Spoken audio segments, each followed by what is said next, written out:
L'année 2015 marquée par les attentats, la France meurtrie à plusieurs reprises et à chaque fois le danger aussi de l'amalgame avec l'ensemble de la communauté musulmane. Mais Saoud Boumaza, le recteur de l'Institut Al-Andalus de Schiltigheim, a toujours réagi très vivement, sans mâcher ses mots, pour condamner ces actes terroristes et miser sur l'ouverture d'esprit dès le plus jeune âge. C'est l'un de nos invités des Rétro 2015. Le montage est signé Julien Baudard. Le 7 janvier, je me trouvais en Algérie. Je suis parti en visite familiale, en particulier pour voir mes parents. Et là-bas, je reçois un appel d'un ami. Il me dit, écoute, il y a un attentat contre Charlie Hebdo et puis une prise d'otage.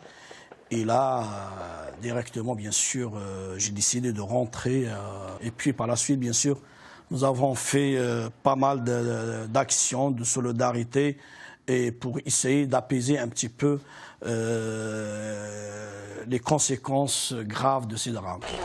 Aujourd'hui, l'attentat dans les locaux de Charlie Hebdo influence le thème du prêche.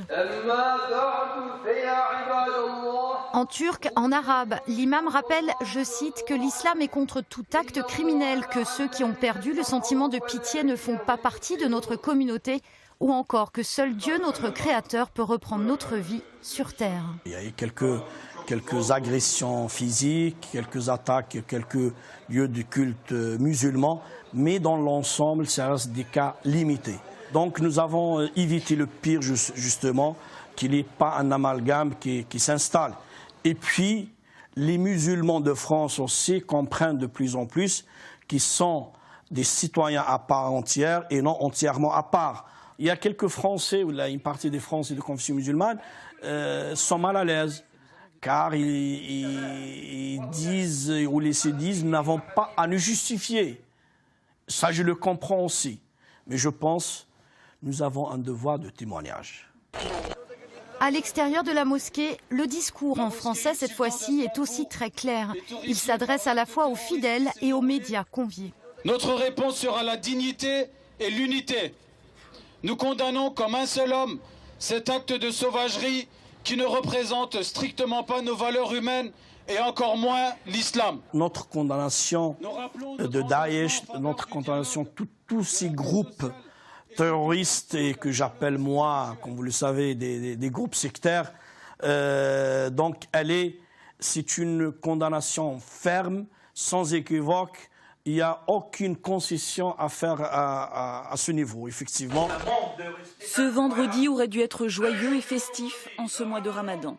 Mais les visages sont fermés, les mines tristes. Un chat chez elle, quand une personne fait un acte en se revendiquant de l'islam et du Coran, eh bien mes frères et sœurs, il est de mon devoir de condamner fermement, d'expliquer, d'enseigner.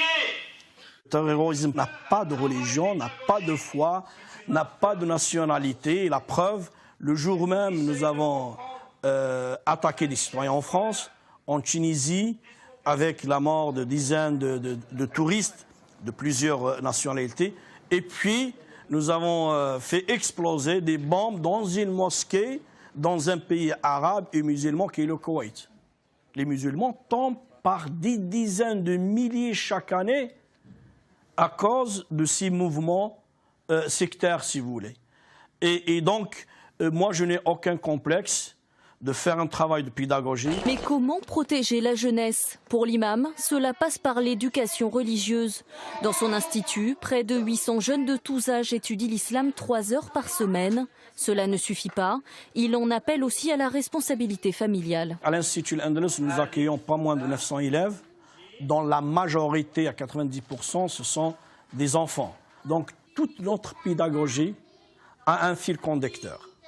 Ce fil conducteur, c'est une compréhension que j'appelle éclairée, ouverte, intelligente de la foi et de l'islam, avec une ouverture sans limite sur la société. Oui à la liberté, oui à la fraternité. Oui au partage. Oui pour dialoguer avec nos diversités. Oui à la paix. Oui à la France. Oui à notre France. Je sens que nous avons besoin de sortir ce qui est dans notre tripes. Nous avons besoin de nous exprimer, de parler, d'échanger. Et le dialogue et les paroles, ce sont le meilleur moyen pour se connaître davantage et éviter à la fois les raccourcis et les amalgames.